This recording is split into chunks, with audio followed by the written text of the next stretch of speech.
Et la situation reste tendue et confuse tout près de Minembwe, dans le territoire de Fizi, où les FARDC affrontent en ce moment même une coalition rebelle à Twiga-Neo Ngumino. Dans une communication faite à la presse, le porte-parole des opérations Sud-Sud, Dieudonné Kassarika, souligne que l'armée se comporte bien au front, comme en témoigne la neutralisation de 18 miliciens. Amani Joseph.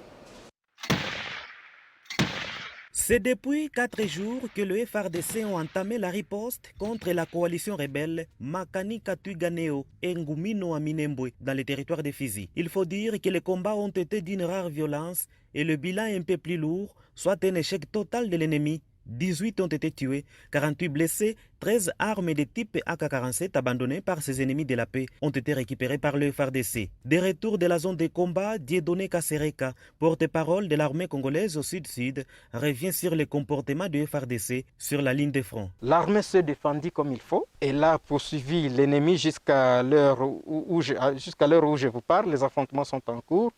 Et l'armée se comporte très bien sur le terrain, car l'ennemi est en débandade. Je vous informe que l'ennemi est en débandade au moment où nous parlons. Nous continuons à les poursuivre afin de les mettre dans des conditions où ils ne seront plus à mesure de sécuriser la population. Sous la conduite du général de brigade ad interim, Moukala Ingoy François, le FARDC avec leur détermination ont récupéré plusieurs villages et le retour de la population est progressif. L'armée a rétabli l'ordre à Minembwe et ses environs.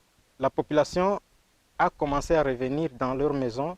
Parmi les localités récupérées, nous pouvons citer Kanongo, il y a Ngoma, il y a Mikarati, il y a Kabara, il y a Murambi, il y a Kananga, Kirungade, Kangwe, Karungo et Koeti. Un message clair à l'endroit de tous ceux qui détiennent les armes, l'armée est sur leur chemin. Tous ces maïmaï, tous ces Makani, Kangumino, Twiganeo, Biloze Bichambuke, les autres seront traqués parce que ce sont des porteurs illégaux des armes. Ce sont des gens qui sont en train d'insécuriser la population. Ce sont des gens qui sont en train de piller les biens de la population et brûler les maisons. Le gouverneur Théo Ngwabi Djekassi salue l'engagement de l'armée au front. Il a saisi de l'occasion pour inviter les autres groupes armés à déposer les armes et intégrer le programme de DRC conformément à la vision du chef de l'État, Félix Antoine Tshisekedi Tshilombo. Alors, il faut dire que l'armée y voit des tireurs de ficelles dans ces combats et donc une guerre à l'issue incertaine face à une menace inédite dans la région.